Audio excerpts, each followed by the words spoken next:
A new city is coming together in the Lower Lee Valley. What is happening is a bit like bringing an orchestra together.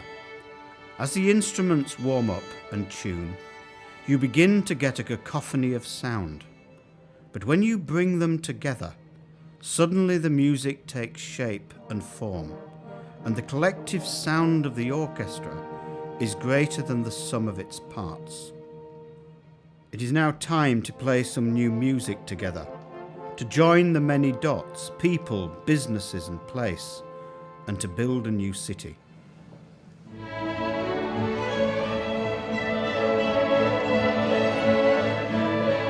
We're in the middle of a really exciting time for London, actually, because London is growing again. A key part of what we've still got to do is to create a sense of connection. Again, if you go up this wonderful river westward, you'll find bridge after bridge after bridge after bridge after bridge, really close together. In fact, in the centre of London, the bridges are only a few hundred metres apart. The place that central London can grow in our age is to the east. And the reason it can grow here is because it's where the land is, essentially. After the docks closed and all the industry that was around the docks went. So what was a nowhere place is becoming a somewhere place, defined by what's happening around the O2 at Greenwich, the airport expanding. Just a bit further north up the waterways, you've got £3.7 billion of investment going on in Canning Town. Canary Wharf, the business centre, could double in size in the next 10 years. There's a £1 billion programme going on here in Poplar with Poplar Harker and Bromley by Bow Centre, all about entrepreneurship, working with local residents. I mean, a story that's not been picked up by the Olympics at all. What an amazing, interesting story, actually. There's obviously the Olympic Park, on which we're going to build 5 new villages and connect science and technology. And there's Westfield, the amazing shopping centre we've had 48 million visitors since it opened. If we're 25 years in, the Olympics then arrives halfway through. The Lower Lee Valley and the Olympic Park is now becoming known all over the world.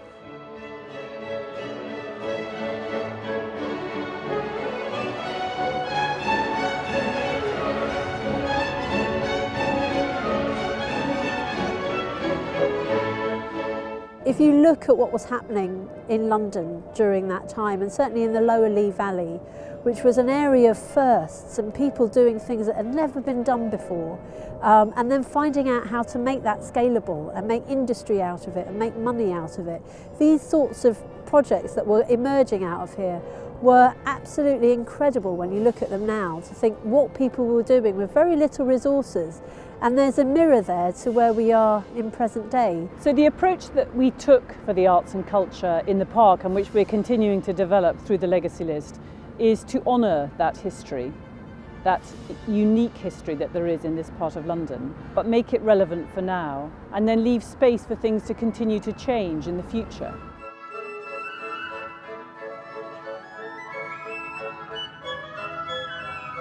And what we're keen to do is to take some of the principles here at Bromley by Bow, principles around social entrepreneurship, and actually enable that to happen over a much wider area. And that's why we're very excited about Water City, because we believe that Water City is the future for East London. And I think people in this community have begun to see the opportunities that the Olympics brought in 2012. And really people want to say, well, what's next? And it feels to us that Water City is that what's next. That actually if some of those great ideas and some of the development that's happening could really impact on people's lives here in Bromley by Bow and the surrounding estates. We're exploring, these ways of doing things. So, to link very hyper-local sort of activities to large corporates. Siemens is as well in the area, Excel, West Ham. So, there is a possibility of linking with these organizations.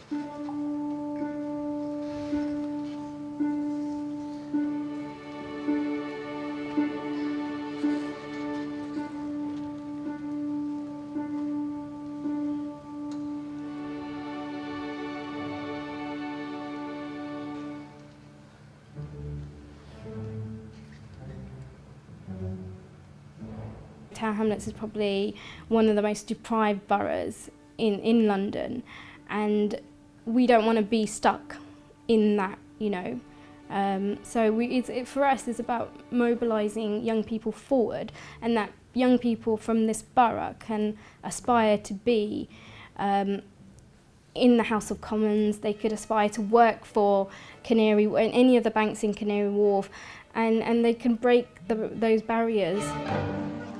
Our students have come up with a motto, "Together nothing is impossible."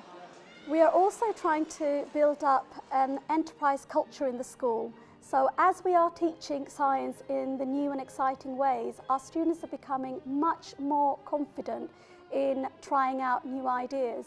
I think what's really happened in St Paul's Way is that people have grasped the potential of the area and of the community that we serve, and have really sought to develop people and places simultaneously. And what Brian Cox and Lord Mawson bring, I think, is this idea that everybody can be a scientist or everybody can be a social entrepreneur. Queen Mary University of London has always been very heavily involved in its local community from the very beginnings of the People's Palace, and that ethic is really fundamental to everything we do.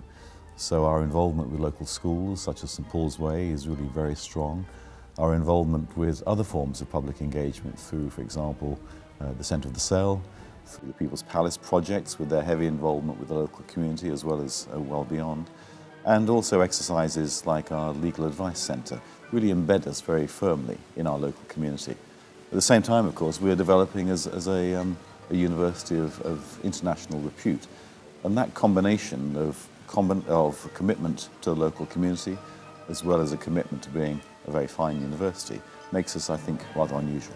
If you put a road in, there is a tendency for stuff to happen. And now London has expanded because of those lifelines. If you join the dots, that is a new city. And if you connect science and technology in an integrated way into that, that's a very exciting opportunity for jobs and skills for the people of East London over the next 25 years. The energy for change comes out of local people. People believing that this was a place that could rise again, or this is a place that could be at the centre of something instead of the edge of something. This is a place that you could be proud of. It's a place that you could help shape, that it's a place whose beauty you could rediscover. The story is about recognising these development nodes and understanding that if you fly into City Airport and look down from an aeroplane, all you will see is water. And you will see the 6.5 miles of waterways that connect the Royal Docks to all these development nodes, and of course the valley now in the Olympic Park, which is defined by water. Water has driven the economy of East London for nearly 2,000 years. Let's stop promoting this as a place of deprivation and need and start promoting it as a place of opportunity, both to the private sector investors who might want to bring their business here, but actually to ourselves, you know, and to those of us who live here. Let's start telling a story about this place that says it's got a really bright future and we're going to grab hold of it together and form it.